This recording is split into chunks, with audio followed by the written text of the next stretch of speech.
Bismillahirrahmanirrahim. Assalamualaikum warahmatullahi wabarakatuh. Waalaikumsalam warahmatullahi wabarakatuh. Alhamdulillahirabbil alamin wa bihi nasta'in wa la umira dunya waddin wa la alihi washabihi wa la haula wa la quwwata illa billahil aliyyil azim. Yang terhormat Bu Lina Agustina sebagai Kepala Sekolah SD CPT 13, yang terhormat rekan-rekan guru semua yang ada di sini, terima kasih atas kehadirannya. Tak lupa salawat serta salam kami haturkan kepada junjungan Nabi besar Muhammad SAW, karena pada hari ini, siang ini, kami berdua diamanahi untuk mendeseminasikan modul 14 yaitu budaya positif. Acara yang pertama yaitu sambutan yang akan diberikan oleh Ibu Lina Agustina. Kepada Ibu Lina Agustina kami persilahkan.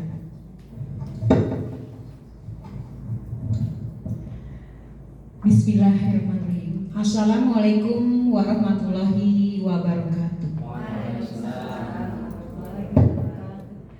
Yang saya hormati Bapak Ibu Guru SDN Cipatujah Utara 13, yang saya banggakan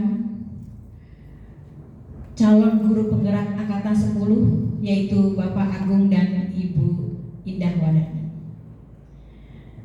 Terima kasih saya ucapkan kepada Bapak Ibu yang telah meluangkan waktunya untuk mendengarkan paparan dari rekan kerja kita, yaitu oleh Pak Agung dan Ibu Indah.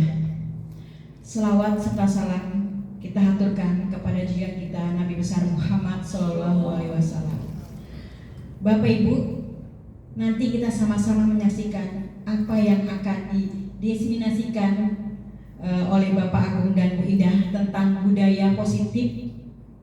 Mudah-mudahan apa yang mereka paparkan kita dapat melaksanakannya, dan mudah-mudahan juga akan berdampak positif untuk diri kita serta untuk anak-anak didik kita di SDN Cipatujah Utara 13. Sesuai judulnya adalah budaya positif. Mungkin dari saya tidak panjang lebar, cukup sekian. Wassalamualaikum warahmatullahi wabarakatuh. Assalamualaikum warahmatullahi wabarakatuh. Terima kasih Bu Lina. Teman-teman yang saya hormati dan juga saya banggakan, kita berdiri di sini berdua bukan karena kita yang paling pintar, tapi kita sama-sama belajar di sini. Kita sama-sama mungkin karena kita sedang mengikuti program guru penggerak ini, lalu kita disuruh mengimbaskan. Karena di sini judulnya juga seperti yang undangan tadi, how to make dream school. Bagaimana sih kita mau bikin sekolah impian kita ini punya anak-anak yang punya profil pelajar Pancasila. Ya, jadi sebelum saya mulai presentasi, kita baca basmalah dulu supaya presentasi kita kali ini berjalan dengan lancar. Mari kita baca basmalah bersama-sama.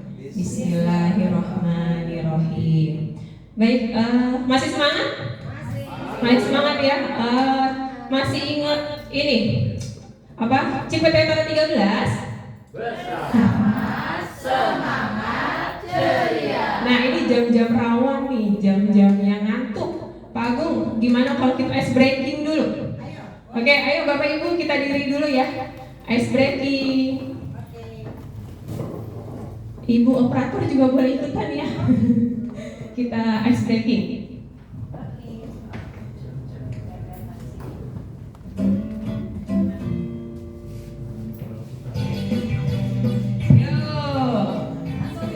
Langsung Bu.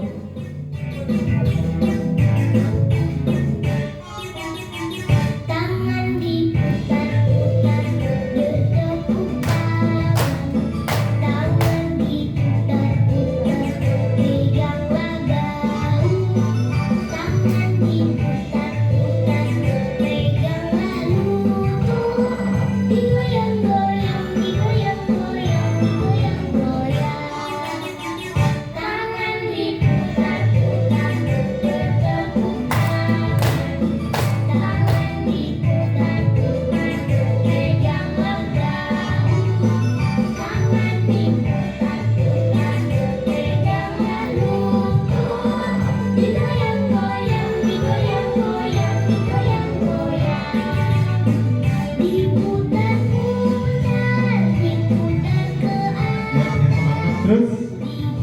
utuh kan? Lututnya masih utuh.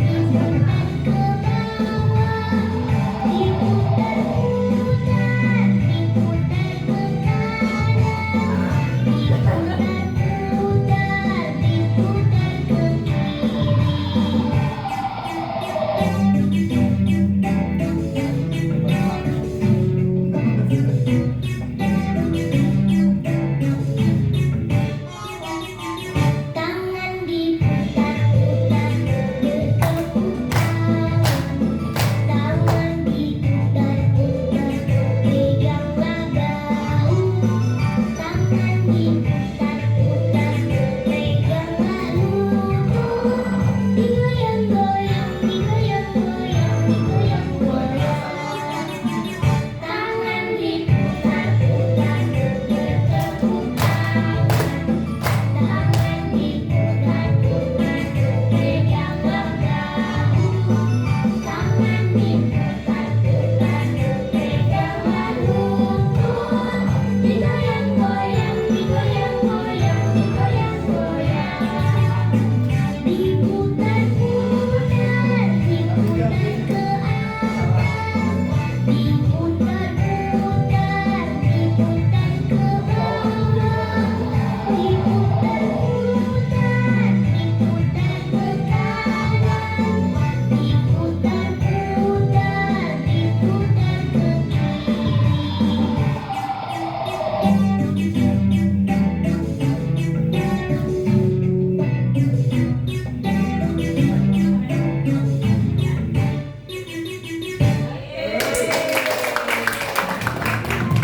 Oke, terima kasih Bapak Ibu. Gimana, udah lemas? Udah lemas?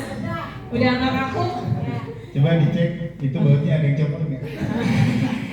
Oke, udah lemes ya, udah konsen lagi. Kita serius, santai aja ya Bapak Ibu ya. Jadi boleh sambil makan, tapi kupingnya juga dipasang. Oke, biar makin konsentrasi. Kalau saya bilang botak, pegang kepala. Kalau saya bilang batik, pegang baju. Kalau saya bilang batuk, pegangnya mulut. Oke, bisa ya? Bisa ya? Oke. Coba, kalau botak, pegangnya kepala. Kalau batuk, mulut. Kalau batik, baju. Bisa ya? Konsentrasi. Oke. Oke. Batik. Botak. Batik. Botak. Batuk. Botak. Botak. Batik. Batuk.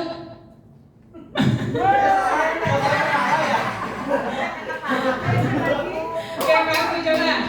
Lagi. Oke, botak.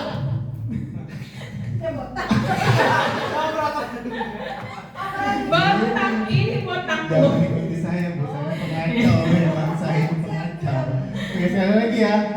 Batik. Batuk. Botak. Oke, sudah konsentrasi. Oke, sudah konsentrasi. Terima kasih. Biar nggak ngantuk ya. Oke, kita lanjut. Nah, kita awali. Jadi hari ini kita akan membahas tentang budaya positif. Kalau dengar kata budaya positif, udah pernah dengar belum Bapak Ibu? Boleh. Iya, oke Pak Irwan. Apa sih kira-kira budaya positif? Budaya yang bisa mempengaruhi lingkungan sekitar. Oh, budaya yang mempengaruhi lingkungan sekitar. Oke, Bapak Ibu yang lain? Saya Oke. kebiasaan yang baik-baik. Oh, perasaan yang baik-baik. Oke, Kebiasaan. kebiasaan yang baik-baik. Oke, apalagi Bapak Ibu ada yang bisa? Bebas ya, kita berpendapat.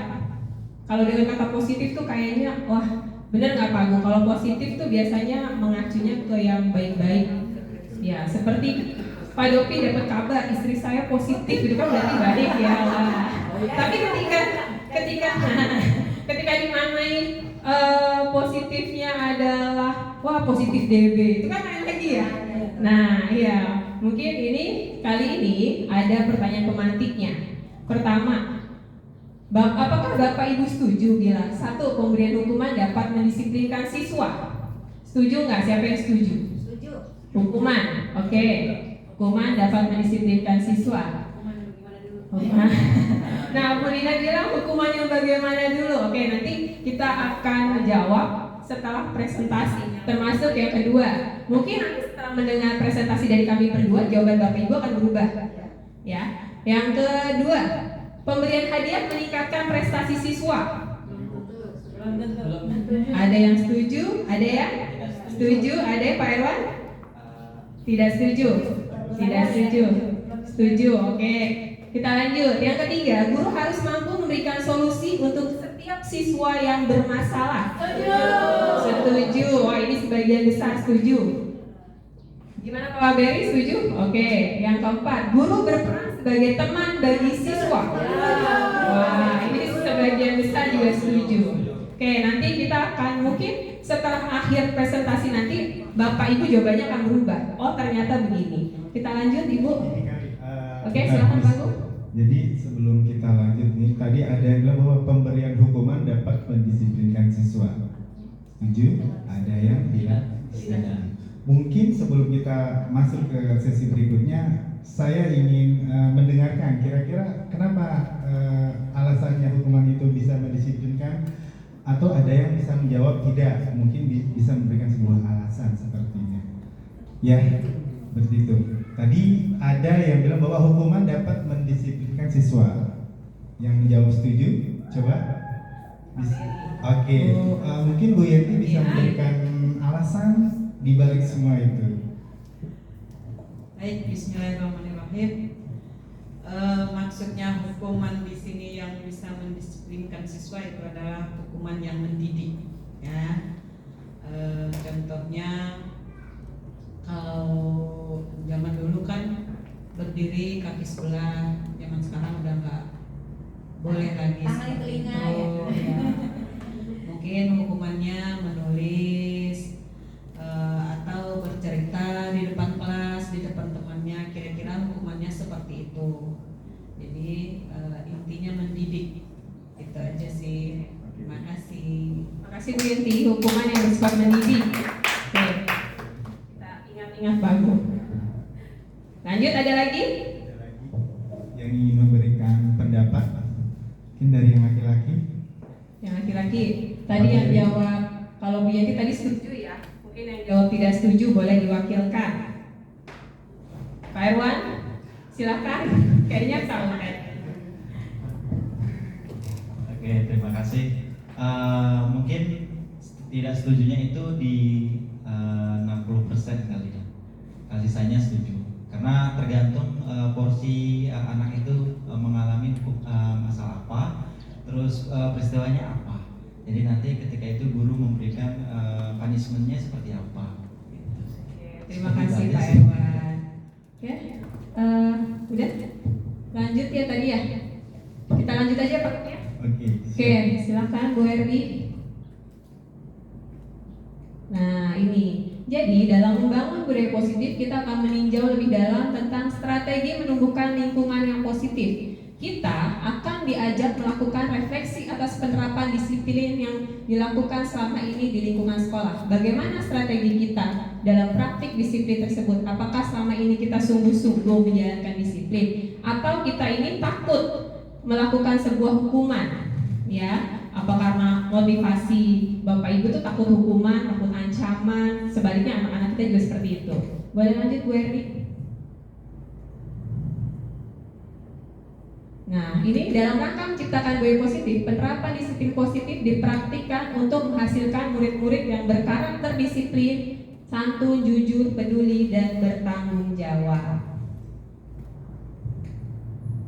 Budaya positif adalah perwujudan dari nilai-nilai kebajikan atau keyakinan universal yang diterapkan di sekolah. Nilai-nilai kebajikan itu apa? Nah, yang tertera di profil pelajar Pancasila. Seperti kalau Bu Rahma ditanya, saya bisanya nyanyi gitu.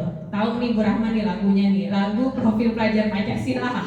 Biar sekalian kita belajar Bu Rahma, ayo. Bu Rahma, apa aja profil pelajar Pancasila ya? Saya bisanya nyanyi, oke. Ya, biar guru kelas 3 dan 6 yang belum kurmer nih inget nih. Apa sih nilai-nilai kebajikan yang universal itu yang ada di profil pelajar Pancasila? Ya Bu Rahma.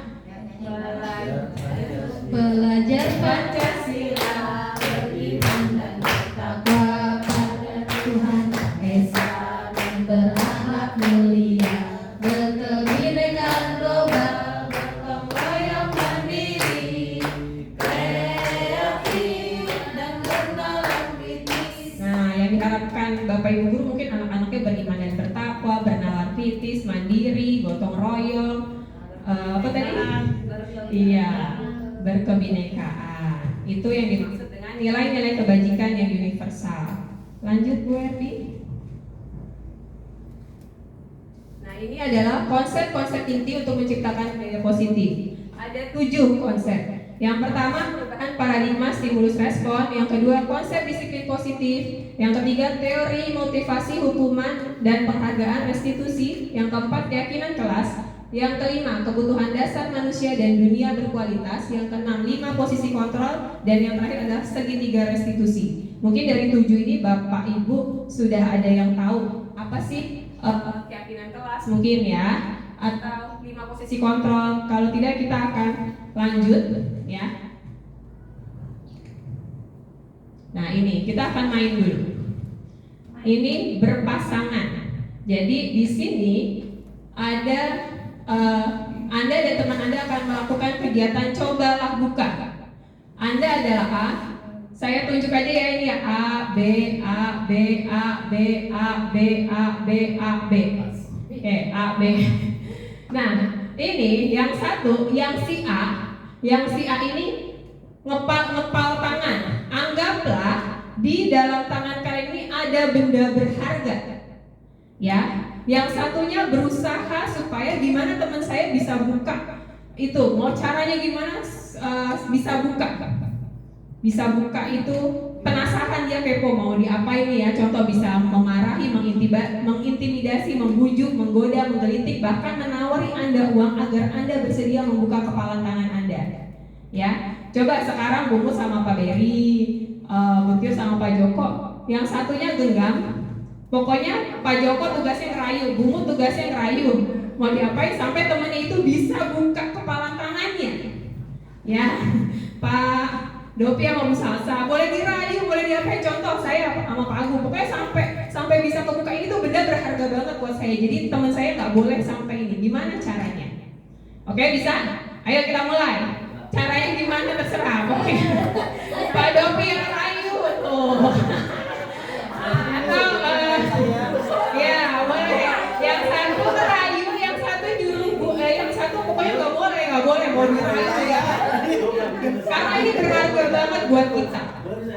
Bagaimana caranya?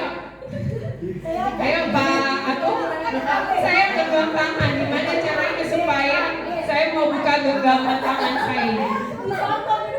Ayo siapa yang bisa merayu?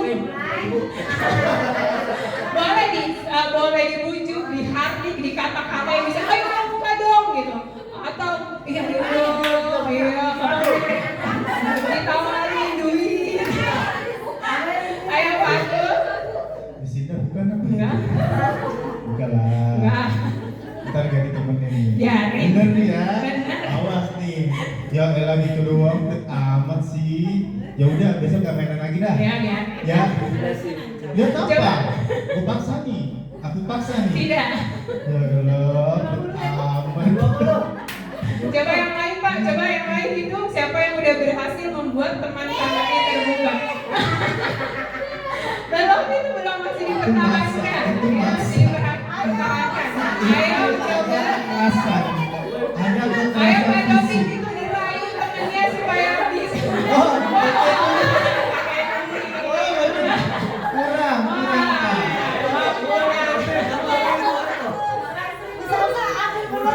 Yang rayu siapa?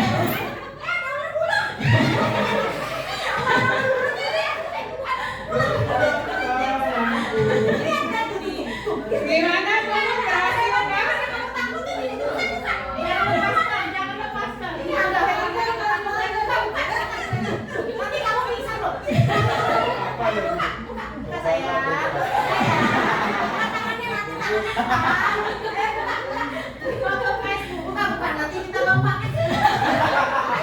Ini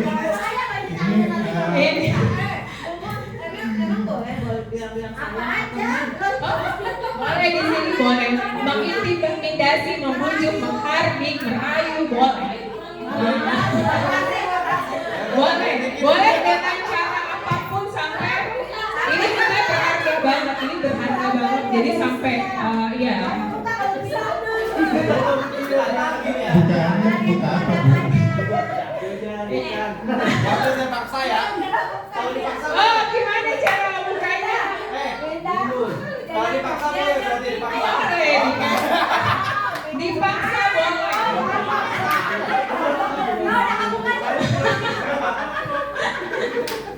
Itu karena mau minum, Bu. Ini diajak minum jadinya kebuka. Oh itu cara merayu, oke. Iya itu salah satu trik. Oke, kenapa sih saya sampai nyuruh Bapak Ibu untuk maksa, untuk mengharik, menggelitik? Oke, bisa dilanjutkan Bu Erni. Jadi ini adalah perubahan paradigma stimulus respon, ya. Nih, jadi untuk membangun budaya positif, sekolah perlu menyediakan lingkungan yang positif, aman dan nyaman agar murid-murid mampu berpikir, bertindak dan mencipta dengan mereka mandiri dan bertanggung jawab. Lazimnya disiplin dikaitkan dengan kontrol. Dalam hal ini kontrol guru dalam menghadapi murid. Selanjutnya, nah ini yang tadi saya maksud. Jadi menurut William Glasser dalam kontrol teori yang kemudian berkembang dan dinamakan choice theory, meluruskan beberapa miskonsepsi tentang makna kontrol. Jadi Bapak Ibu secara tidak langsung itu mengontrol teman Bapak Ibu gitu. Gimana sih caranya mereka bisa buka? Tapi gimana? Banyak kan yang mempertahankan kan? Nah itu tadi. Kenapa kita tidak bisa mengontrol seseorang?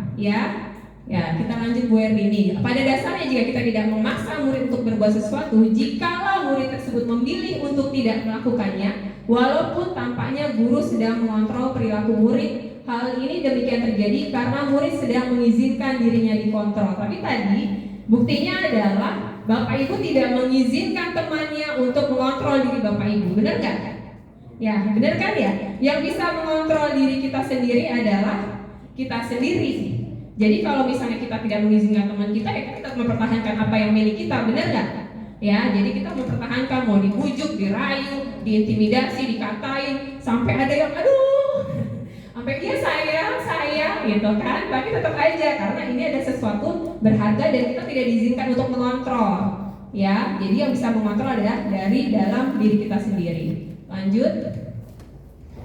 Nah, ilusi bahwa semua penguatan positif efektif dan bermanfaat. Penguatan positif atau bujukan adalah bentuk-bentuk kontrol. Yang tadi bujukan, rayuan itu adalah bentuk-bentuk kontrol. Segala usaha untuk mempengaruhi murid agar mengulangi suatu perilaku tersebut adalah suatu usaha untuk mengontrol murid tersebut. Saya lanjut Bu Erni. Nah ini. Ilusi bahwa semua penguatan positif efektif dan bermanfaat, menggunakan kritik dan rasa bersalah untuk mengontrol murid menuju pada identitas gagal mereka belajar untuk merasa buruk tentang diri mereka. Mereka mengembangkan dialog diri yang negatif. Nah ini ilusi bahwa orang dewasa memiliki hak untuk memaksa. Banyak orang dewasa percaya bahwa mereka memiliki tanggung jawab untuk membuat murid-murid berbuat hal-hal tertentu, apapun yang dilakukan dapat diterima selama ada sebuah kemajuan berdasar pengukuran kinerja. Ini bagaimana seorang bisa berubah dari paradigma stimulus respon kepada pendekatan teori kontrol. Bila kita ingin membuat kemajuan perlahan, sedikit-sedikit ubahlah sikap atau perilaku Anda. Namun, bila kita ingin memperbaiki cara-cara utama kita, maka kita perlu mengubah kerangka acuan kita. Ubahlah bagaimana Anda melihat dunia, bagaimana Anda berpikir tentang manusia. Ubahlah paradigma Anda, skema pemahaman dan penjelasan aspek tertentu tentang realitas. Nah ini nih, kita masuk yang tadi lagi. Bisakah kita mengontrol seseorang? Stimulus responnya gini, kita mencoba mengubah orang agar berpandangan sama dengan kita. Padahal di teori kontrol, kita berusaha memahami pandangan orang lain tentang dunia. Ya. Lalu perilaku buruk dilihat sebagai suatu kesalahan, padahal biasanya sesuatu perilaku memiliki tujuan. Tidak selamanya perilaku buruk itu selalu buruk gitu. Pasti mungkin ada maksud mereka, ya, yang kita nggak bisa lihat. Kita melihatnya buruk aja, mungkin sama. Selama ini kita sebagai guru melihatnya, nih anak kok berbuatnya tuh jelek aja. Padahal mungkin mereka berbuat seperti itu memiliki tujuan. Lanjut, yaitu orang lain bisa mengontrol saya. Padahal kayak tadi, mungkin Pak Agung beranggapan saya bisa dikontrol, tapi padahal yang bisa mengontrol itu hanya diri kita sendiri, ya enggak? Tadi beranggap bisa cuma buka kayak gini doang, masa nggak bisa? Saya bisa ngasih duit gitu kan? Saya bisa nyuap, padahal Bu Salsa tadi nggak butuh dikasih duit, itu udah banyak gitu kan? Lalu Bu Mut merasa rayuannya mau bisa membuka genggamannya Pak Berry, tapi ternyata nggak bisa juga gitu. Lanjut, pemaksaan ada pada saat bujukan gagal. Sebetulnya tadi bisa mungkin jadi berkolaborasi, apa sih isinya, kesepakatannya apa, kalau saya buka ini emang buat Pak Agung ada manfaatnya gitu. Kok kepo banget gitu ya, kalau anak sekarang bilangnya kok kepo banget, kenapa sih saya harus buka, emang pengen banget tahu gitu. Jadi kita sebenarnya bisa ngomong apa ya, dari hati ke hati, heart to heart gitu. Jadi gimana supaya kita sama-sama untung, sama-sama punya win-win solution. Lanjut, nah ini yang terakhir ya, win-win solution tadi saya bilang. Jadi apa manfaat buat Pak Agung sampai saya suruh membuka ininya, buat apa gitu? Toh Pak Agung pengen emang tahu isinya apa, kan nggak tahu ya padahal. Tapi bagaimana caranya kita berkolaborasi tadi biar sama-sama tujuannya adalah bukan berpikir menang atau kalah. Dengan mempertahankan ini saya merasa menang dan kamu kalah, padahal tidak seperti itu. Kita bisa berkolaborasi supaya kita nanti punya sama-sama bukan menang atau kalah, tapi sama-sama menang dan menang. Kita oh ya ternyata gini ya gitu. Lanjut. Nah ini di stimulus respon kita juga kebutuhan kita sama nggak kebutuhan saya sama kebutuhan Bapak Ibu semua? Mungkin saya butuhnya saat ini minum, tapi Bu Erni mungkin saat ini butuhnya lapar. Atau tidak sama kan kebutuhan Bu Rahma dengan Bu Yenti, Bu Mut yang sudah punya cucu dengan Pak Berry yang masih bujangan. Kebutuhan orang berbeda. Lanjut, semua orang melihat hal yang sama. Di teori kontrol, setiap orang memiliki gambaran berbeda. Yang selanjutnya kita mencoba mengubah orang agar berpandangan sama dengan kita.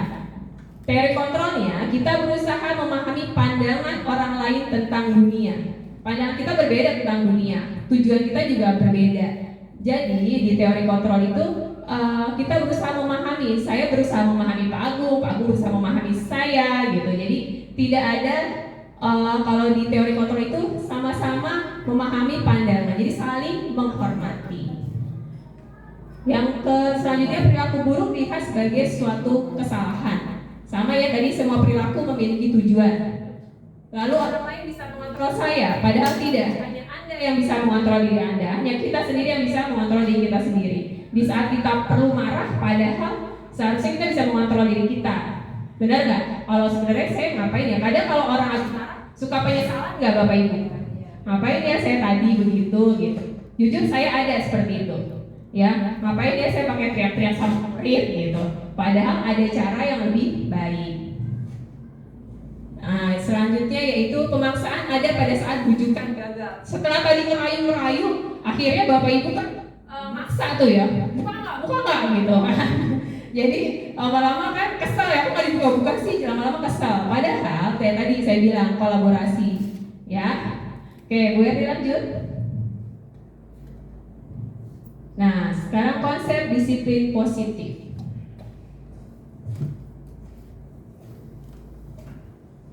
Oke, dalam budaya kita, makna kata disiplin menjadi sesuatu yang dilakukan seseorang pada orang lain untuk mendapatkan kepatuhan. Kita cenderung menghubungkan kata disiplin dengan ketidaknyamanan. Diana Gosen dalam bukunya Restructuring School Discipline tahun 2001 menyatakan bahwa arti asli dari kata disiplin juga berkonotasi dengan disiplin diri.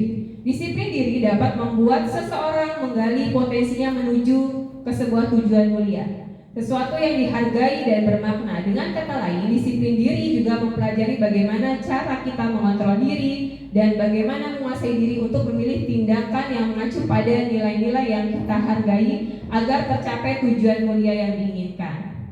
Lanjut Bu Erni. Nah, ini Ki Hajar Dewantara, Bapak pendidikan kita. menyatakan bahwa untuk mencapai kemerdekaan dalam konteks pendidikan kita menciptakan murid yang merdeka.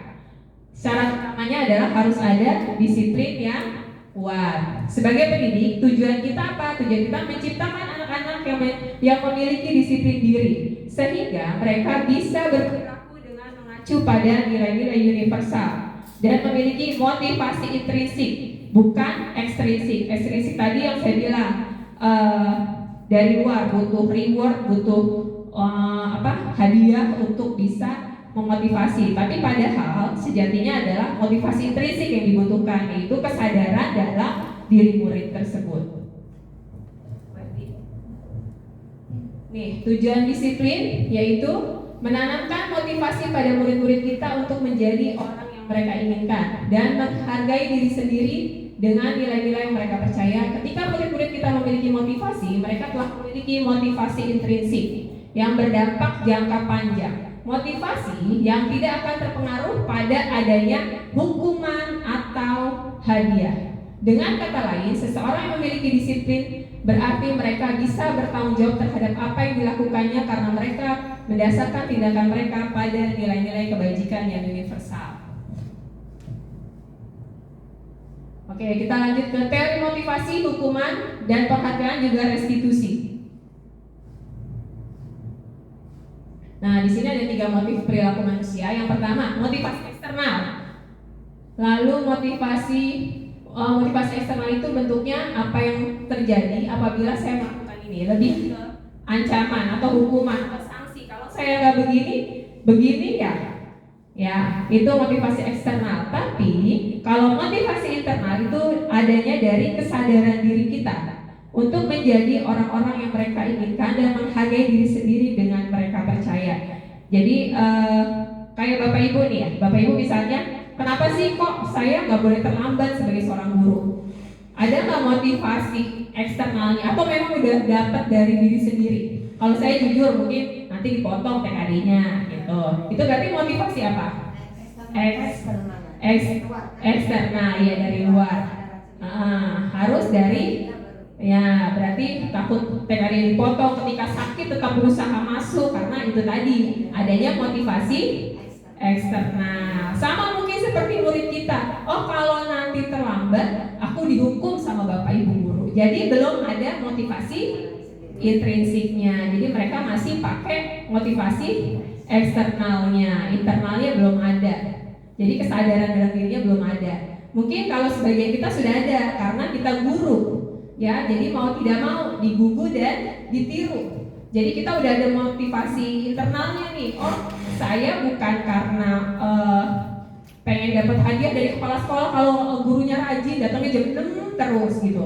Tapi mau guru berprestasi atau guru terrajin gitu. Itu juga masih motivasi eksternal. Tapi ketika kita saya datang pagi karena saya memiliki tanggung jawab terhadap murid saya. Itu namanya motivasi internal.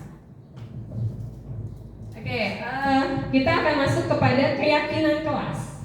Mengapa sih kok namanya keyakinan kelas bukan peraturan kelas? Kenapa? Kalau saya dan Pak Agung karena kita dituntut untuk melakukan aksi nyata ya Pak Agung ya, keyakinan kelas bukan peraturan kelas. Kenapa gitu? Padahal selama ini yang kita dengar adalah peraturan kelas. Oke, Bu Erdi. Kenapa kita harusnya bikinnya keyakinan kelas bukan peraturan kelas? Sama seperti boleh nggak ketika kita pakai helm fungsinya buat apa? Melindungi kepala. Oke Bu, betul. Terus kenapa kita pakai masker dan selalu mencuci tangan setiap saat? Menjaga kesehatan. Berarti ini bentuk keyakinan atau peraturan? Keyakinan, karena kita yakin ketika kita pakai helm terhindar dari ketika kita jatuh, ketika kita kecelakaan, ya bukan karena takut di sana ada polisi gitu. Ya Bu Erdi ya.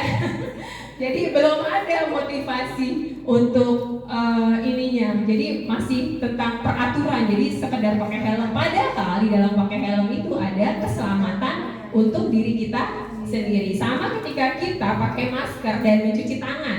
Kita yakin kalau dengan seperti itu kita bisa terhindar dari penyakit. Sebelum makan cuci tangan kita terhindar dari penyakit. Tapi ketika ya udah cuci tangan cuma sekedar cuci tangan, cuman ya kita nggak yakin kalau itu bisa menghindari. Tapi selama ini adalah kita yakin kalau pakai helm, kalau pakai masker itu adalah salah satu bentuk keyakinan kita untuk keselamatan diri kita.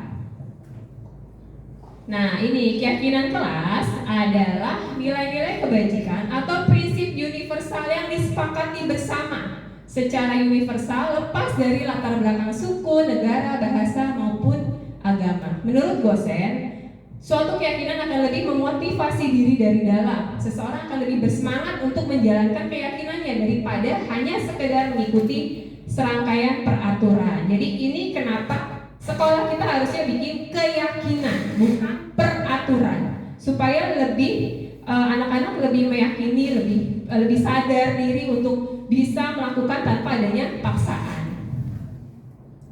Pembentukan keyakinan kelas. Ya, keyakinan kelas bersifat abstrak daripada peraturan yang lebih rinci dan konkret. Keyakinan kelas itu berupa pernyataan-pernyataan yang universal. Pernyataan keyakinan kelas senantiasa dibuat dalam bentuk positif. Jadi maksudnya misalnya tidak membuang sampah sembarangan, tidak ada kata tidak di situ. Jadi kita dilarang pakai kalimat negatif, tapi diganti dengan menjaga kebersihan. Lalu tidak membuli teman. Gimana kira-kira kalimat positifnya Bapak Ibu? Nah, menjaga persahabatan. Oke. Lalu tidak berisik saat belajar. Tertib. Nah, tertib, bagus. Apa lagi? Harap tenang, ya bisa itu Pak. Harap tenang. Jadi diubah kalimatnya menjadi kalimat yang dalam bentuk positif. Keyakinan kelas tidak terlalu banyak seperti yang tadi saya sebutkan. Tidak membuang sampah sembarangan, itu berapa kata Bapak Ibu? Tidak membuang sampah sembarangan, 4 kata. Tapi ini dibikin biar anak-anak tuh ingat selalu, oh iya menjaga kebersihan. Nah, kalau peraturan kan tidak gitu kan kata depannya. Nah, ini kalau keyakinan bentuknya kalimatnya pendek, tapi tetap melekat di hati anak-anak. Ya, makanya dibikin pendek tapi bermakna, menjaga kebersihan, harap tenang, tertib. Terus kalau harus mengerjakan tugas, berarti jatuhnya disiplin menjalankan tugas. Oke, kewajiban ya. Lalu bagaimana selanjutnya, yaitu semua warga kelas sebaiknya ikut berkontribusi dalam membuat kegiatan kelas lewat curah pendapat. Jadi semua anak, idealnya adalah semua anak menuliskan dengan kata-kata mereka sendiri yang nantinya Bapak Ibu guru akan merangkum menjadi kalimat yang positif. Ya, nanti akan ada contohnya bagaimana cara membuat keyakinan kelas. Lanjut. Nah, ini kalau nih ada contohnya nih Bapak Ibu ya. Selalu kalau peraturan itu selalu kembalikan buku ke tempatnya. Ini kan panjang nih. Dibuat kalau keyakinan kelas, jadi nilai kebajikannya yang dituju. Jadi ada kata, oh berarti harus tanggung jawab. Selanjutnya dilarang mengganggu orang lain, menghormati orang lain dan diri sendiri. Yang ketiga, hadir di sekolah 15 menit sebelum pembelajaran dimulai. Berkomitmen, kalau kata lebih singkatnya berkomitmen. Dilarang melakukan kekerasan. Kata dilarang juga sebaiknya tidak ada, yaitu menghormati orang lain atau keselamatan diri. Dilarang menggunakan narkoba, bisa menjaga kesehatan. Bergantian atau menunggu giliran, budaya antri bisa. Lalu gunakan masker. Berarti di situ buat kesehatan, buat keselamatan, menjaga kesehatan, menjaga keselamatan. Jangan berlari di kelas atau koridor. Sama, ini bentuknya adalah kenapa tidak boleh lari, yaitu keselamatan dan keamanan. Nah, ini kelas 6, Pak Agung sudah bikin keyakinan kelas, ya. Jadi yang pertama adalah apa sih keyakinan kelas? Kita jelasin dulu ke anak-anak keyakinan kelas itu seperti ini. Lalu nanti anak-anak disuruh dibagikan sticky notes untuk kata-kata anak-anak apa? Mereka pengennya kelas impiannya seperti apa? Gimana supaya kelas mereka nyaman? Jadi kita jelasin dulu. Nah, kamu mau kelas yang seperti apa? Kamu pengen kelas kita tuh gimana? Pengen nyaman gak? Yuk coba ditulis. Kamu pengennya kelasnya seperti apa? Nulislah itu anak-anak dengan bahasa mereka sendiri. Mungkin kalau kelas 1 masih agak dibimbing ya, atau bisa dikasih berupa gambar. Lalu nanti disuruh milih yang tindakan baik yang mana, yang tindakan tidak baik yang mana. Lalu setelah itu ditempelkan, setelah ditulis ditempelkan. Nah ini saya, kebetulan saya juga sudah, karena ini aksi nyata program guru penggerak, jadi harus kita laksanakan ya Pak Agung ya. Guru membimbing siswa membuat keyakinan kelas. Setelah itu mereka akan menempel, lalu guru yang akan merangkum menjadi kata-kata positif tadi. Oke, lanjut Bu. Nah, ini juga guru merangkum keyakinan kelas dan menandatangani kesepakatan kelas yang telah dibuat. Jadi setelah nempel nanti dibikin di kertas karton, lalu nanti ditandatangani oleh anak. Kalau kelas 1 kan biasanya belum bisa ya tanda tangan, bisa pakai cap jempol. Ya, jadi namanya pakai cap jempol. Atau kalau di saya kemarin mereka seperti bersumpah, yang para sudah dilantik kan tahu ya gimana bersumpah itu di atas Al-Quran. Nah, kemarin saya tidak begitu, tapi saya suruh anak-anak mengangkat tangan, lalu mereka baca bersama-sama mengikuti saya supaya mereka senantiasa ingat apa aja sih keyakinan kelas. Ketika mereka lupa, mereka akan oh iya Bu gitu. Jadi mereka tahu. Nah ini nah ini contohnya. Jadi mereka kayak seperti baca sumpah.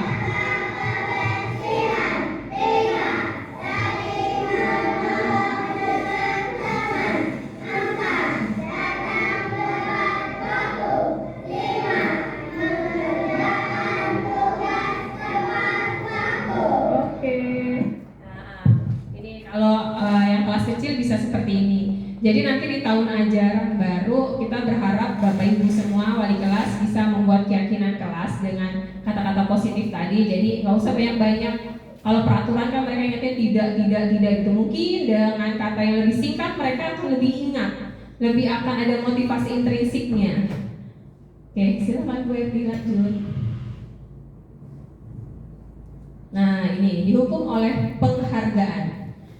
Saat kita berulang kali menjanjikan hadiah kepada anak-anak agar berperilaku bertanggung jawab, atau kepada seorang murid agar mempelajari sesuatu yang baru, atau kepada seorang karyawan agar melakukan pekerjaan yang berkualitas, kita sedang berasumsi mereka tidak dapat melakukannya atau mereka tidak akan memilih untuk melakukannya. Ini bagaimana? Ada yang bisa nggak jelasin kenapa kok dihukum oleh penghargaan? Sebetulnya penghargaan itu bagus nggak? Menurut Bapak Ibu gimana?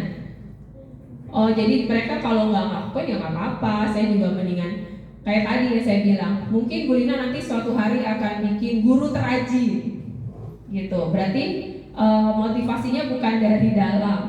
Sama ketika anak-anak dikasih hadiah atau dikasih ranking, sebetulnya itu tujuannya untuk jangka panjang atau jangka pendek. Iya betul Pak Berry. Jadi hanya jangka pendek. Jadi saat itu aja mereka merasa itu, tapi tidak ada motivasi internalnya.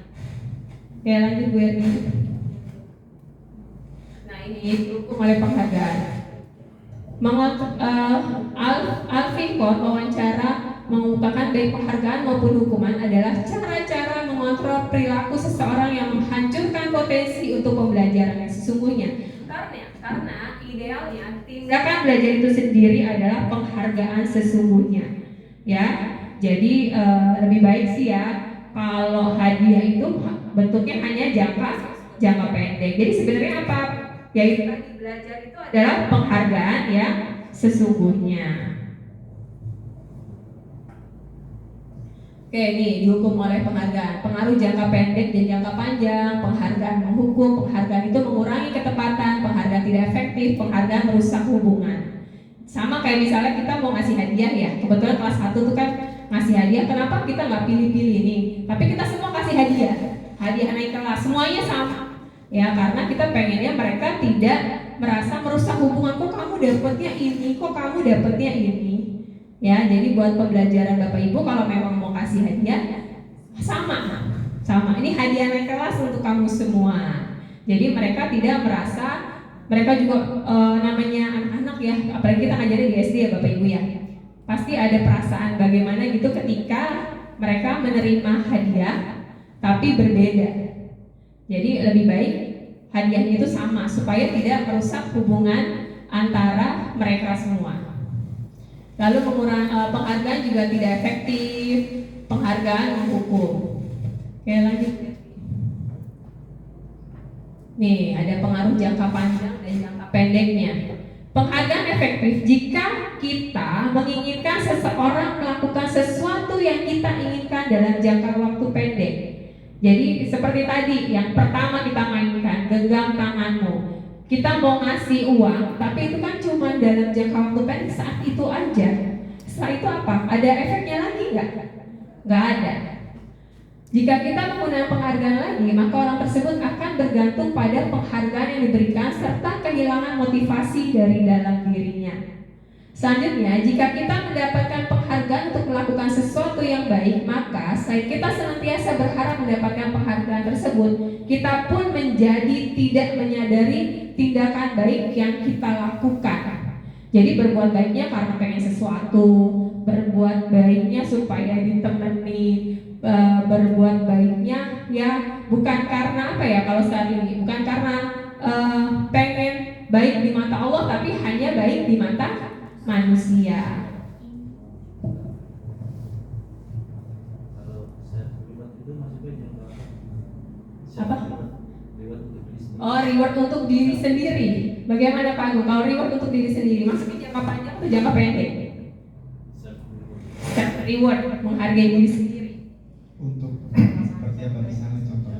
Kita gini ya, mungkin Pak Joko ya, kalau self reward itu kan kita pengen memanjakan diri kita sendiri gitu, Healing tahu makan. healing gitu, kita pengen makan enak nih ya, self reward. Facial. Oke, betul, Bu nyalon ya, Bu nyalon.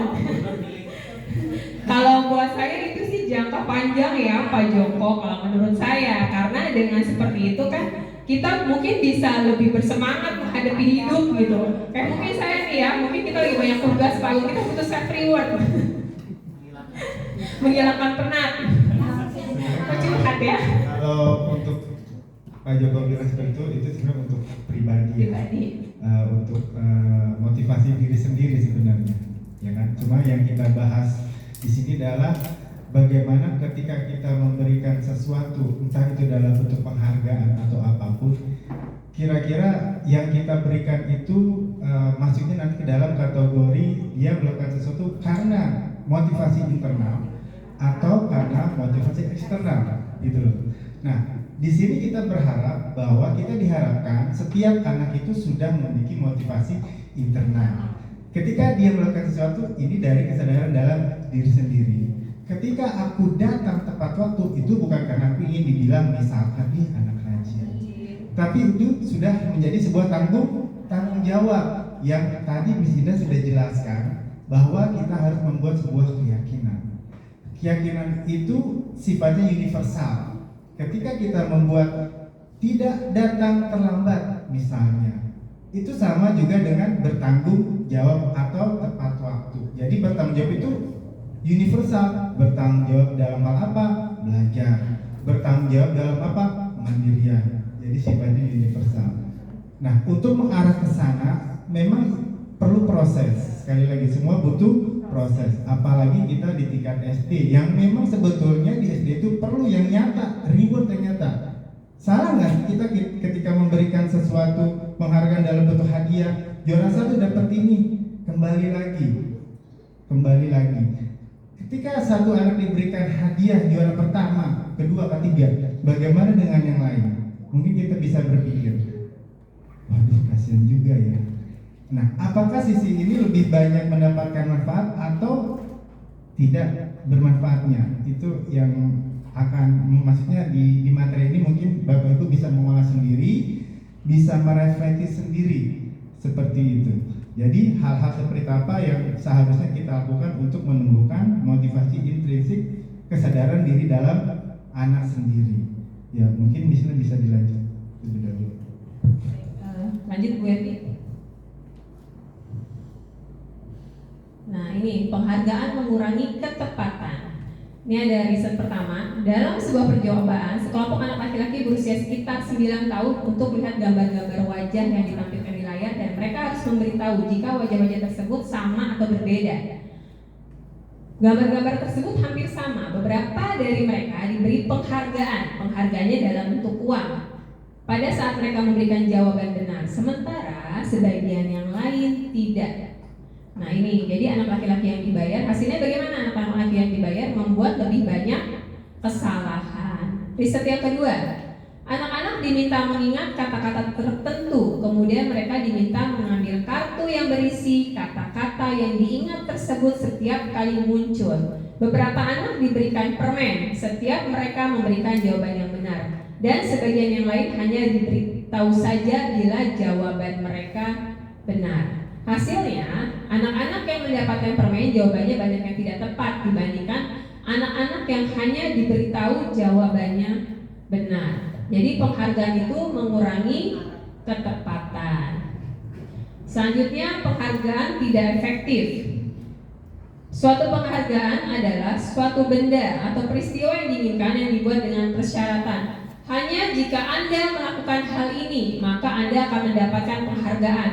Jadi ada motivasi eksternalnya.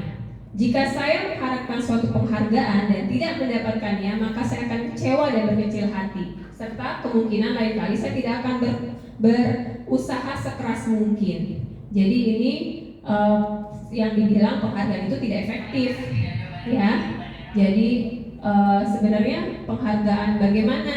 Jika kita memberikan seorang suatu penghargaan untuk melakukan sesuatu, maka kita harus terus-menerus memberikan penghargaan itu jika kita ingin orang tersebut meneruskan perilaku yang kita inginkan.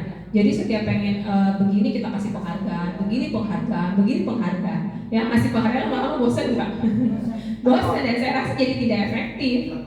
Nah ini tekor kata Pak Erwan. Iya betul Pak Erwan, lanjut. Ya.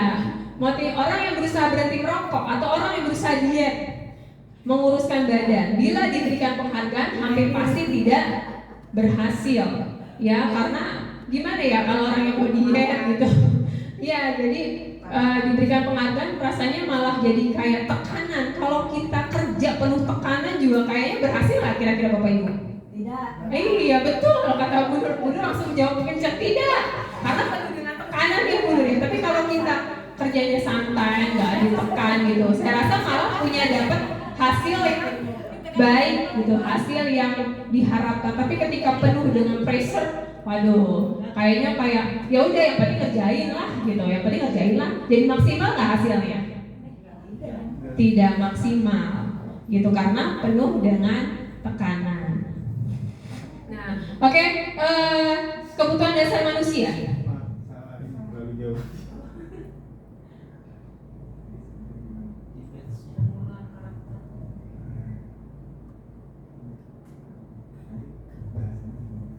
Penghargaan tidak efektif. Penghargaan tidak efektif.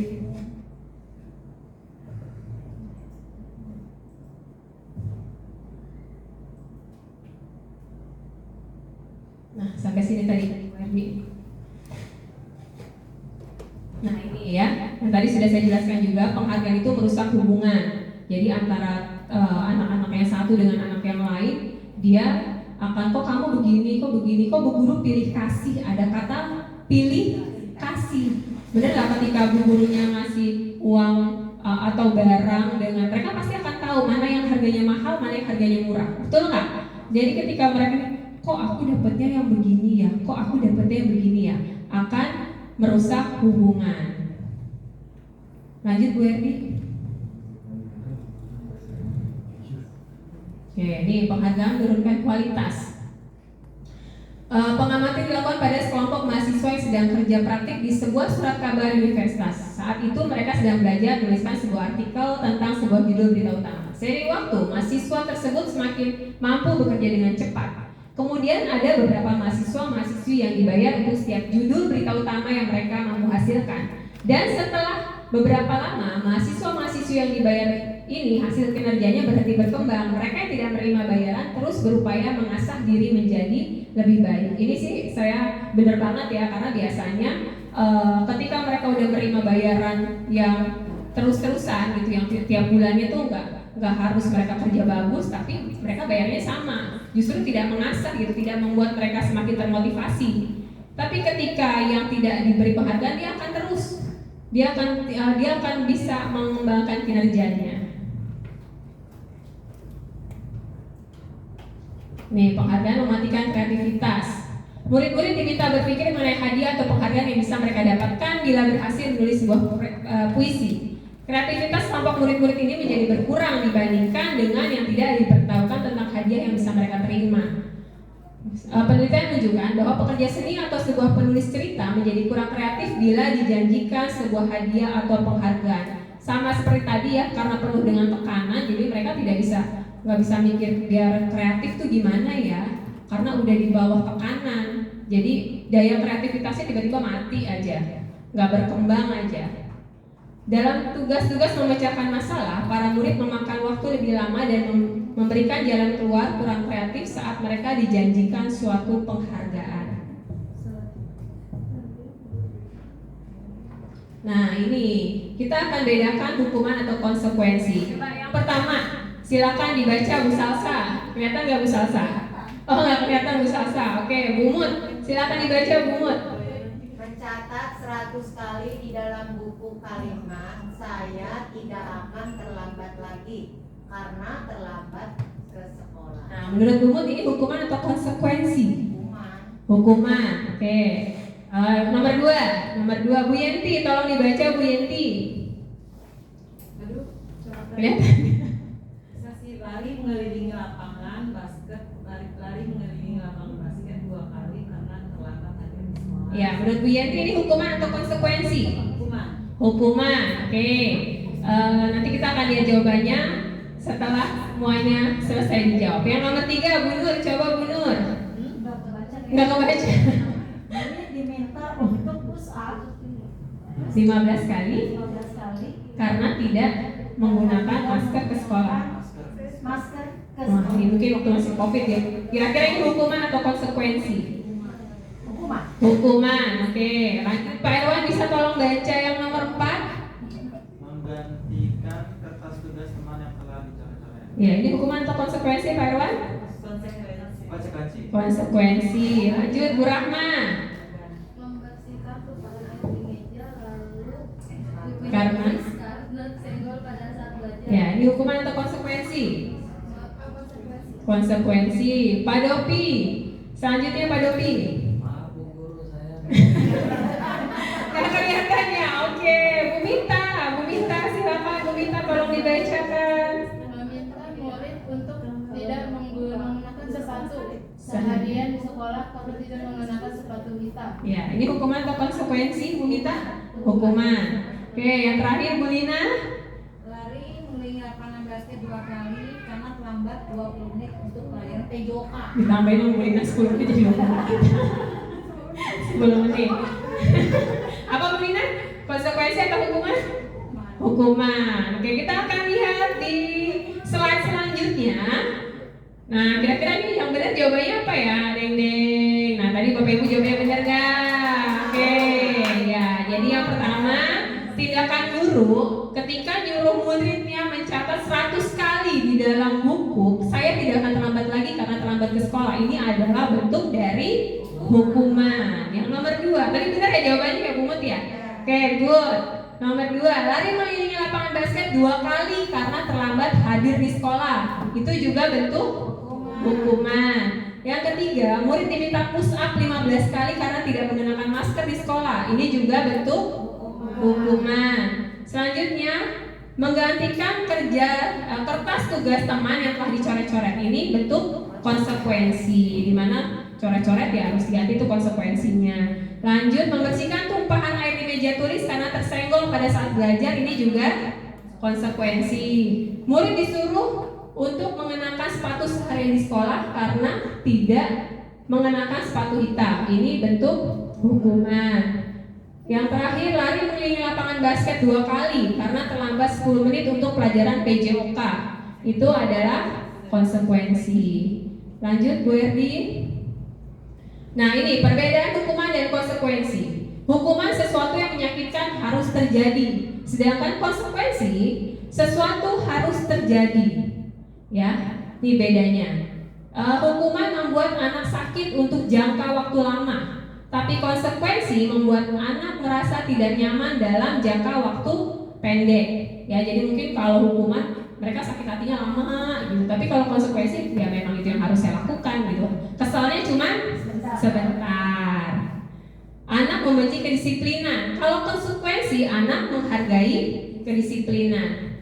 Lanjut, hukuman bersifat paksaan, sedangkan konsekuensi apa yang mereka kerjakan yaitu yang harus mereka tanggung jawab. Itu stimulus, tanggapan. Mendorong anak menyakiti diri sendiri kalau hukuman, tapi konsekuensi mendorong anak agar mudah menyesuaikan diri. Kalau hukuman konsep diri yang buruk, sedangkan konsekuensi konsep diri yang baik.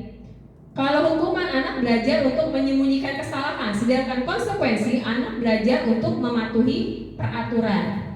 Hukuman marah, rasa bersalah, dipermalukan, merasa tak dihargai. Itu bentuk hukuman. Tapi kalau konsekuensi, mereka cuma kehilangan hak, dibuat tidak nyaman, diasingkan untuk sementara. Jadi sifatnya tidak lama, hanya jangka pendek. Kalau hukuman, anak belajar untuk menyampaikan peraturan. Nah, ini kebutuhan dasar manusia akan dilanjutkan oleh Pak Agung. Silakan Pak Agung. Oke, baik, tepuk tangan untuk Linda.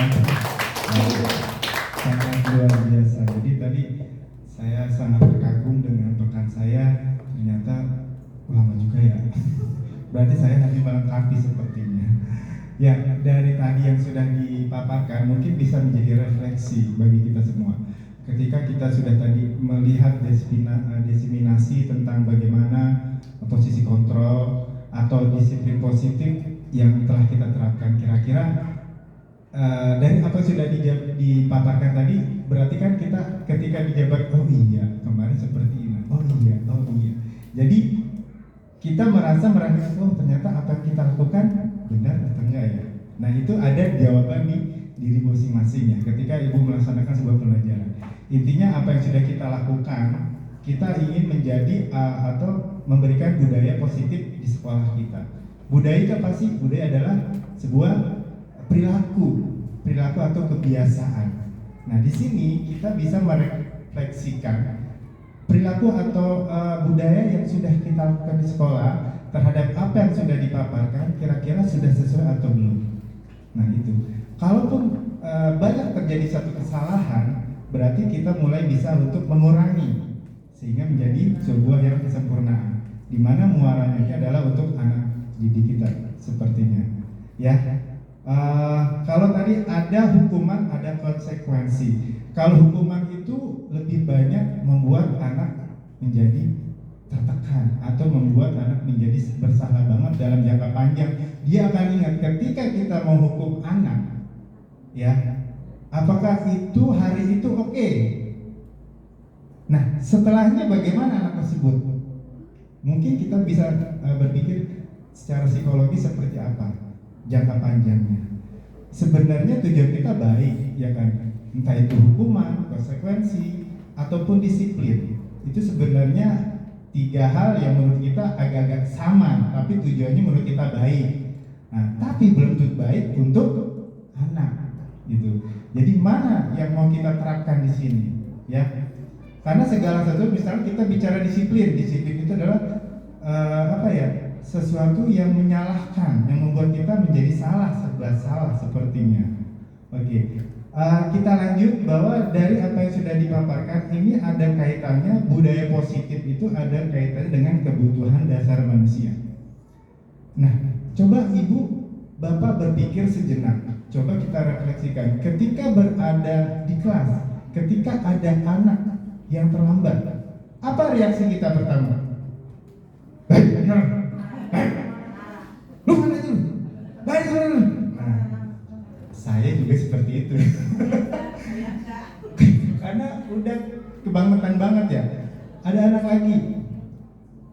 Sekarang kumpulkan anak-anak. Siapa yang tidak pukul PR? Maju ke depan semua. Berdiri di depan. Kan seperti itu. Ya nggak? Cara kita untuk mengontrol anak. Nah, kemudian ketika kita sedang mengajar, tiba-tiba ada emang anak yang kadang-kadang nyolek temennya. Dikit.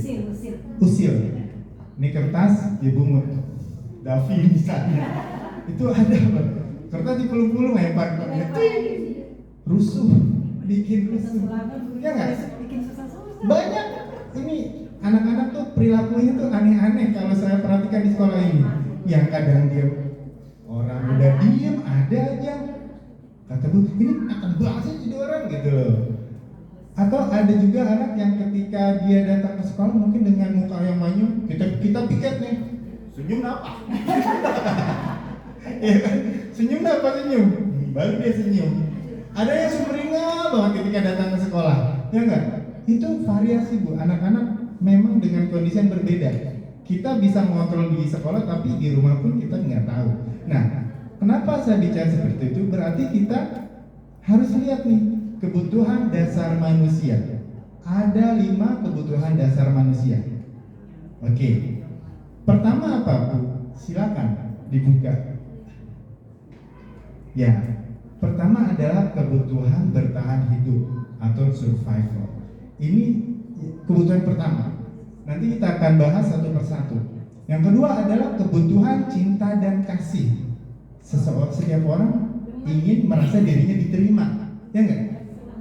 Kita ketika SD pengen banget tuh, gue dihargai, enak gue ada teman-temanku yang ini, yang itu dan segala macam.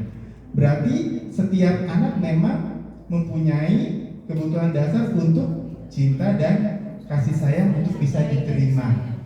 Banyak cara dia untuk cari perhatian, kita bilang gitu ya. Yang ketiga adalah kebutuhan dasar penguasaan atau kebutuhan pengakuan atas kemampuan. Ketika dia melakukan sesuatu, aku ingin dibilang jago. Banyak caranya ya, biar aku dibilang keren. Nah, itu sebenarnya kenapa mereka melakukan semua itu? Ya karena memang kita punya 5 dasar kebutuhan dalam diri kita. Itu sudah apa ya? Sudah naluri, memang sudah dari sananya. Kemudian ada yang keempat adalah kebebasan, kebutuhan akan memilih. Ya jangan paksa aku dong. Aku maunya ini, aku maunya itu. Tapi terkadang kita yang melihatnya tidak bisa memaksakan, atau kita kalau memaksakan diri untuk memaksa anak kita seperti ini. Itu. Padahal dasarnya setiap anak mempunyai kebutuhan dasar kebebasan, ya enggak? Sepakat ya Bapak Ibu ya? Oke, kemudian yang kelima adalah kesenangan. Mungkin ketika anak kita melakukan sesuatu, misalnya saya contoh Davi lagi melempar, temennya marah, seneng dia, berhasil. Kenapa? Menurut dia dengan temennya marah dia senang. Yes, berarti kebutuhan dia terpenuhi. Itu kebutuhan dasar sebenarnya. Kalau terpenuhi, saya iseng, misalnya saya iseng nih, saya pribadi iseng, orang lagi tidur, seneng kan? Kaget, saya seneng. Karena apa? Kebutuhan dasar manusia itu yang salah satu kesenangan. Artinya saya sudah mencapai apa? Kebutuhan dasar saya sudah terpenuhi. Jadi seperti itu. Jadi kalau kita lihat anak kita aneh-aneh, ya memang seperti itu. Ada 5 dasar kebutuhan yang memang harus dipenuhi oleh anak-anak didik kita semuanya. Yang terkadang kita menutup mata, nggak mau tahu. Ketika anak kita seperti apa ya, bete, harusnya kita tanya. Oh berarti kan dia merasa apa? Cinta dan sayang. Oh, aku ditegur, alhamdulillah senang. Dia merasa senang sekali karena ada yang memperhatikan. Ya, oke baik. Nah, di saat manusia sudah tercukupi kebutuhan dasarnya, maka dia akan bahagia. Sebelum dia bahagia nih, tuh orang dikerjain terus, mau diapain gitu kan. Ya itulah anak-anak kita. Bagaimana cara menyikapinya? Ya kita panggil secara baik. Berkaitan dengan keyakinan tadi, ingat keyakinan kamu ketika kamu datang ke sekolah di awal. Apa keyakinan kamu? Bertanggung jawab, tertib. Nah, kalau bertanggung jawab dan tertib, apa yang akan terjadi? Ya sesuatu akan berjalan dengan baik. Berarti itu sebuah komitmen yang harus kami jalankan. Kamu ingat itu nak? Ingat. Oke, next jangan lakukan kembali. selesai seperti itu. Ya, memang anak-anak itu harus kita panggil, inget-ingetin terus seperti itu. Ya Bapak Ibu, ya. Nah, bisa dilanjut WRD.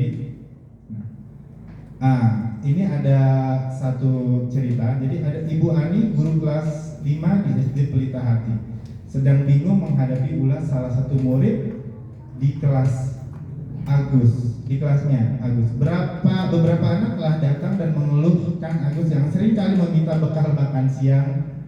Nah, ini biasanya anak kelas 9 nih dengan pastor. Jika Anda menghadapi situasi seperti Ibu Ani, apa yang Anda lakukan?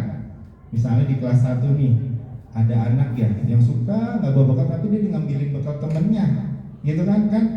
Tidak hanya di kelas 1 sih, di kelas juga ada seperti itu. Nah, apa yang akan Anda lakukan ketika melihat Agus seperti itu? Kemudian menurut Anda, kira-kira apa alasan Agus melakukan hal itu? Menurut Bapak Ibu, kenapa Agus melakukan seperti itu? Ini kita lihat berdasar 5 kebutuhan dasar manusia. Kira-kira si Agus ini kebutuhan apa yang belum terpenuhi? Misalnya survive.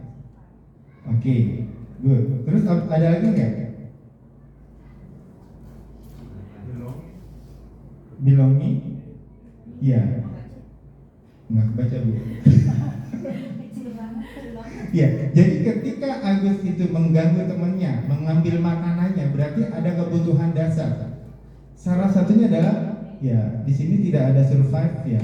Survive tadi bertahan hidup. Mungkin dia merasa lapar, Bapak Ibu, sehingga kebutuhan hidupnya dasarnya tidak terpenuhi. Mungkin Bapak Ibunya di rumah tidak menyediakan, ya enggak? Tapi kalau dia bawa, menurut saya agak lebih aman. Ya, dia kemungkinan tidak akan mengganggu. Tapi karena dia merasa perutnya lapar, segala macam, ya sudah, rusuklah, ambil temannya, gangguin temannya. Kenapa? Salah satu kebutuhan dasarnya tidak terpenuhi. Paham? Paham Bapak Ibu? Iya. Bisa dilanjut. Lanjut. Nah, dalam konteks penerapan disiplin positif, Ibu Ani sebaiknya mencari tahu alasan Agus. Nah, jadi sekali lagi Bu, ketika ada anak yang membawa sebuah masalah, lebih baik kita panggil dulu. Ya, kalau perlu ya kita panggil, kita ajak, kita bicara, 2 mata, 4 mata deh. Ya, kita tanya. Itu yang harus kita tanyakan dulu. Kita validasi dulu. Kira-kira kenapa seperti itu? Apabila jawaban Agus karena lapar dan orang tuanya tidak membekali bekal makan siang, maka kebutuhannya adalah bertahan hidup. Saya nggak bawa bekal Bu. Ini bla bla. Berarti kebutuhan dasarnya adalah yang tidak terpenuhi adalah bertahan hidup survival. Nah, apabila jawaban Agus karena ia senang temannya jadi memperhatikan dia. Nah, berarti kebutuhan yang dia tidak terima adalah apa? Kebutuhan cinta dan sayang. Jadi kebutuhan untuk terima. Jadi semua ini adalah jawabannya betul, tergantung dari jawaban si anak. Gitu. Saya bilang saya juga suka iseng. Kita pun kadang semua seperti itu. Ya. Iya, cuma saya aja ya. Ya, bisa dilanjut Bu. Nah, ini ada 5 posisi kontrol. Kira-kira 5 posisi kontrol ketika ada anak yang melakukan sesuatu kesalahan, kita ada di posisi kontrol yang mana? Apakah kita sebagai penghukum? Apakah kita sebagai pembuat orang merasa bersalah? Bisa dilanjut di WRD nanti diulang. Atau kita sebagai posisi sebagai teman, ada sebagai pemantau, dan terakhir adalah sebagai manajer.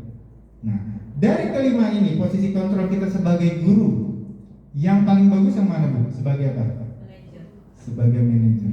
Ini sulit. Kembali lagi Bu ke awal tadi. Nah, ketika saya belum mendapatkan pembekalan seperti ini, ya pendidikan seperti ini, saya lebih banyak nih posisi pertama. Jujur, ya enggak? Ya Bu? Iya. Kok saya bilang pemumut? Karena saya pemumut memang sering menghukum. Penghukum. Seorang penghukum bisa menggunakan hukuman fisik maupun verbal. Orang-orang yang menjalankan posisi penghukum senantiasa mengatakan bahwa sekolah memerlukan sistem atau alat yang tepat menekan murid lebih dalam lagi. Nah, kemudian ada juga yang posisinya membuat merasa bersalah. Penghukum itu mungkin sudah kita pernah lakukan. Ketika murid tidak membuat sesuatu, kita hukum mereka. Salah satunya entah berdiri di depan, kita hukum, bersihin toilet, lari keliling lapangan, itu sudah saya lakukan sebagai posisi penghukum juga pernah. Kemudian membuat orang merasa bersalah. Biasanya guru akan bersuara lembut. Kalau ini sedikit halus ya, akan menggunakan keheningan yang membuat orang lain tidak nyaman bersalah. Kamu ngapain? Emang kamu semangat jadi orang? Udah, besok jangan main lagi. Tapi itu kan menjadi dia merasa bersalah ketika ditegur. Bersalah kan? Iya Pak, lain kali saya nggak mau main lagi.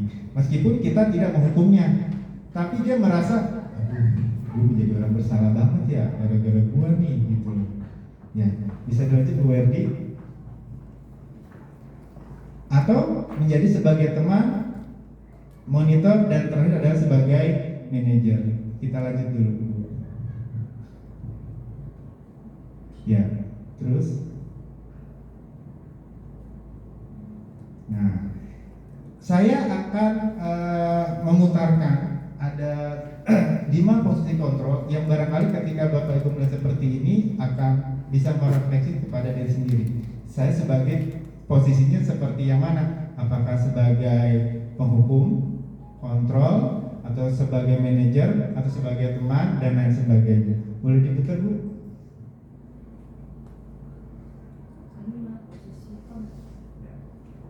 Ini poinnya yang akan kita pelajari. Salam bahagia Ibu dan Bapak guru hebat. Dalam penerapan disiplin positif restitusi, salah satu program yang dikembangkan adalah 5 posisi kontrol. 5 posisi kontrol dalam restitusi adalah proses perjalanan seorang pendidik agar dapat mengenali dirinya. Pada video kali ini, kita akan membahas tentang 5 posisi kontrol yang dikembangkan oleh Diane Gosson dan contoh penerapannya.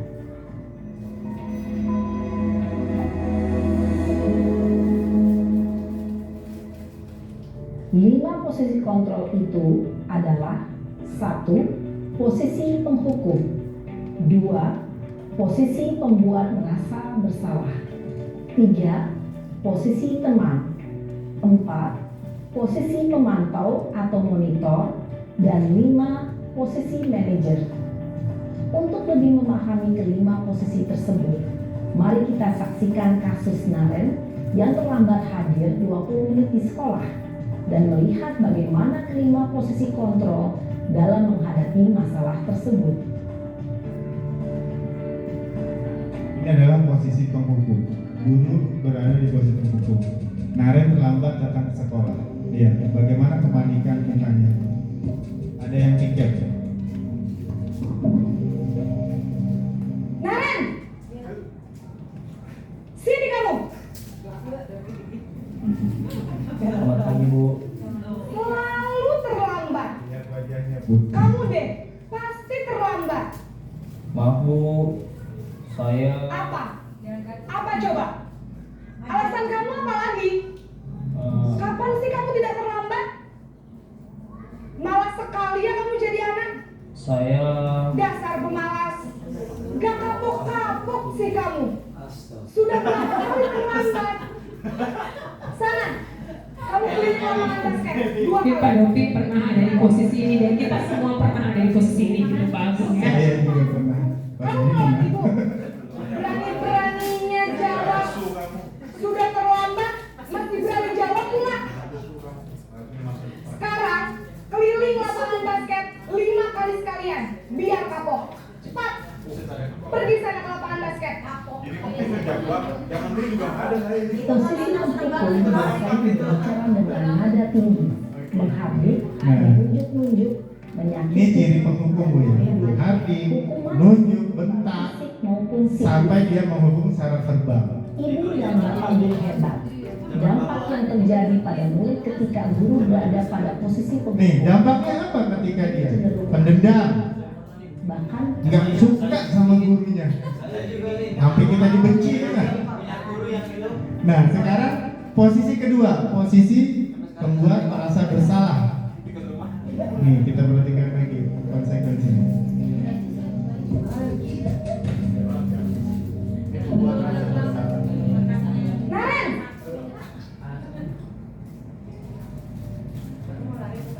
Selamat pagi Bu. Naren, kamu kenapa terlambat lagi, nak? Ya Tuhan, Naren, kamu senang ya bikin ibu susah ya? Kalau kamu terlambat lagi, nanti ibu yang ditegur bapak kepala sekolah, nak. Disangka ibu tidak bisa membina kamu. Duh, gimana ini? Maaf Bu. Duh, Gusti Naren, kamu suka ya kalau ibu ditegur bapak kepala sekolah? Terus, sekarang ibu harus tulis apa ya di buku absen? Ini kamu sudah sering terlambat loh. Ibu harus apa coba? Maaf Bu. Maaf sekali. Ya sudah, lain kali jangan bikin ibu susah lagi ya, nak Ini ya. lebih penting ya daripada Ibu tidak akan penghukum. kuat lagi kalau Cuma kamu begini di pojokan terus. dia Bisa seperti jantungan sangat kalau bersalah. ibu ditegur bapak kepala sekolah. Sana cepat ke kelas. Maaf ya Bu. Maaf sekali. Nah, bagaimana konsekuensinya ketika kita menjadi posisi pembuat sebagai rasa bersalah bersalah? berbicara dengan nada tenang, cenderung lembut. Namun kata-kata yang diutarakan membuat murid merasa menjadi orang yang gagal, memandang buruk dirinya sendiri, merasa tidak berharga, dan tidak sanggup membahagiakan orang lain. Ketika guru mengambil posisi pembuat rasa bersalah, murid akan menganggap dirinya yang bersalah dan ia akan menyimpan emosi negatif tersebut di dalam dirinya.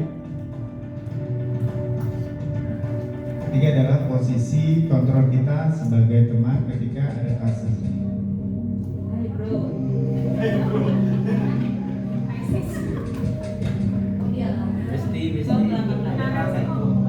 Naren,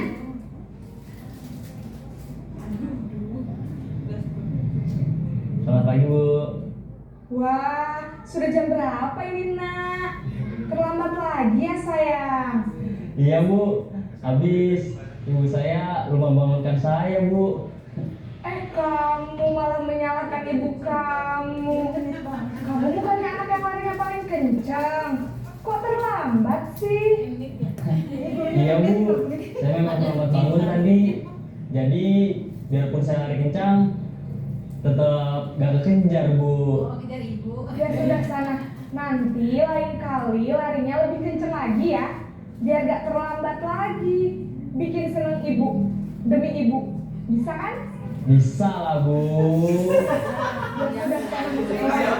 Sudah urusan absen kamu. Kamu ini ada-ada saja. Kayaknya belum pernah nyoba. Itu terlambat lagi ya. Dalam posisi teman, guru berbicara dengan nada suara ramah, akrab, cenderung bersenda gurau untuk menjaga suasana tetap santai. Murid akan merasa senang, aman, dan akrab dengan guru. Identitas yang tercipta adalah identitas sukses atau berhasil. Namun, perlu diingat, karena ini masih dorongan eksternal, maka ada faktor ketergantungan dari murid kepada orang tertentu. Di sini guru aksennya, sehingga di lain waktu murid bisa berperilaku baik, namun hanya kepada orang-orang tertentu saja.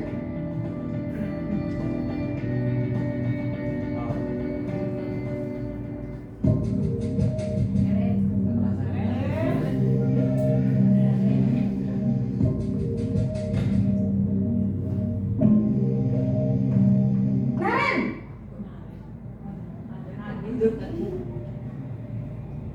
Selamat pagi Bu. Naren, apa peraturan sekolah kita tentang jam berapa kita harus masuk sekolah, nak? Kita harus di sekolah jam 7 Bu. Iya betul, sekarang sudah jam 7.20. Naren sudah tahu konsekuensinya jika terlambat hadir. Paham Bu. Saya harus tinggal kelas pas jam istirahat selama 20 menit. Ya benar, konsekuensinya demikian. Jadi nanti jam 9.30 pas istirahat, kamu harus tinggal di kelas, kerjakan tugas tambahan untuk ketertinggalan kamu, ya. Baik Bu. Posisi pemantau mengandalkan penghitungan atau data untuk mengontrol murid. Guru mengarahkan murid berdasarkan peraturan dan konsekuensi. Seorang pemantau menunjukkan bahasa tubuh dan ekspresi wajah yang datar dan cenderung formal. Baik, nah ini posisi sebagai manajer yang kita harapkan.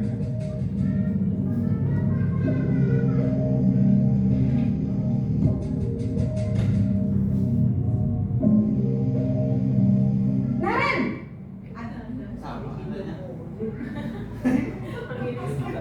Selamat pagi Bu. Selamat pagi, Naren. Maaf Bu, saya terlambat. Iya, sekolah masuknya jam 7, sekarang sudah jam 7.20. Jadi sekarang bagaimana ini, Naren? Maaf Bu, saya lupa setel alarm saya semalam. Baiklah, menurut kamu, keyakinan sekolah yang mana yang perlu kamu tingkatkan? Menghargai diri sendiri dan orang lain mungkin ya Bu. Setuju. Jadi, apakah Naren meyakini prinsip saling menghormati tersebut? Iya Bu, saya meyakininya. Apakah Naren bersedia memperbaiki masalah keterlambatan ini? Bersedia Bu. Bagaimana kamu akan perbaiki masalah keterlambatan ini? Saya akan coba untuk tidak lupa menyetel alarm saya Bu. Baik, kalau Naren lupa menyetel alarm di rumah, ada orang yang kira-kira bisa bantu mengingatkan tidak? Ada Bu, kakak saya, Kak Emma. Ada lagi selain Kak Emma? Selain Kak Emma, ada ibu saya. Baik, jadi yang mengingatkan Naren adalah Kak Emma dan ibu kamu ya? Kira-kira akan mulai setel alarm kapan nih, Naren? Setelah pulang sekolah, akan segera saya lakukan. Baik, jadi Naren akan setel alarm untuk bangun besok pagi dan akan diingatkan oleh kakak dan ibunda Naren ya. Ada lagi yang mungkin perlu dilakukan, Naren? Agar tidak terlambat bangun lagi. Tidak ada Bu. Baik, Naren. Terima kasih untuk kerjasama kamu. Sekarang kamu perlu kembali ke kelas untuk belajar. Baik Bu, terima kasih. Posisi manajer adalah posisi kontrol yang disarankan untuk membimbing murid memiliki sikap disiplin yang positif, yaitu murid yang mandiri, bertanggung jawab, dan dapat memecahkan masalah. Tujuan dari posisi ini adalah agar murid dapat berefleksi atas tindakannya. Guru akan dengan tulus memberikan pertanyaan-pertanyaan bermakna, sehingga membuat murid dapat belajar dari kesalahannya dan mencari sebuah solusi untuk menyelesaikannya. Ibu dan bapak guru hebat, setelah mengamati adegan kelima posisi kontrol tadi, kira-kira posisi mana yang paling ideal? Posisi mana yang dapat Ya, baik Bapak Ibu, kalau tadi kita sudah melihat bagaimana drama seorang Naren yang terlambat datang ke sekolah dengan 5 posisi kontrol dari yang pertama sampai yang kelima. Menurut Bapak Ibu, mungkin Bapak Ibu sudah pernah melakukan hal yang mana yang paling sering kita lakukan? Itu jawabannya ada di dalam diri Bapak Ibu sendiri. Ya, kalau saya memang sedang berusaha di dalam posisi manajer, di mana ketika seseorang anak murid siswa kita melakukan suatu kesalahan, kita validasi dulu. Kita tanyakan, kamu terlambat nggak? Ya. Apa yang menyebabkan terlambat? Dia akan menjawab. Kemudian dia juga bisa menemukan masalahnya sendiri. Ketika dia menemukan masalah, dia mempunyai komitmen. Dan komitmen itu harus kita kembalikan lagi, kita yakinkan bahwa suatu saat tidak akan terulang kembali. Kenapa? Karena dia sudah ada motivasi intrinsik, dari dalam diri sendiri. Nah, itulah tugas kita nanti ke depannya seperti itu. Mudah-mudahan dari kelima posisi kontrol ini kita sudah akan mencapai pada posisi manajer. Itu yang diharapkan. Sehingga kalau seperti itu, ya anak-anak sudah masuk ke dalam motivasi intrinsik, bukan kepada ekstrinsik atau eksternal. Agak apa ya, butuh proses Bu. Selain itu juga kita juga butuh kesabaran dan benar-benar harus sabar. Nah ini juga berkaitan dengan tadi 5 kebutuhan dasar yang memang harus perlu kita pahami bahwa setiap anak harus terpenuhi ke-5 kebutuhan dasar tersebut. Kalau sudah terpenuhi, mudah-mudahan semua berjalan dengan baik. Nah, tetapi sekali lagi kita manusia ya Bu ya, yang tidak luput atas kesalahan. Ya, tapi kita berusaha menjadi atau berperan menjadi seorang guru yang profesional. Oke. Nah,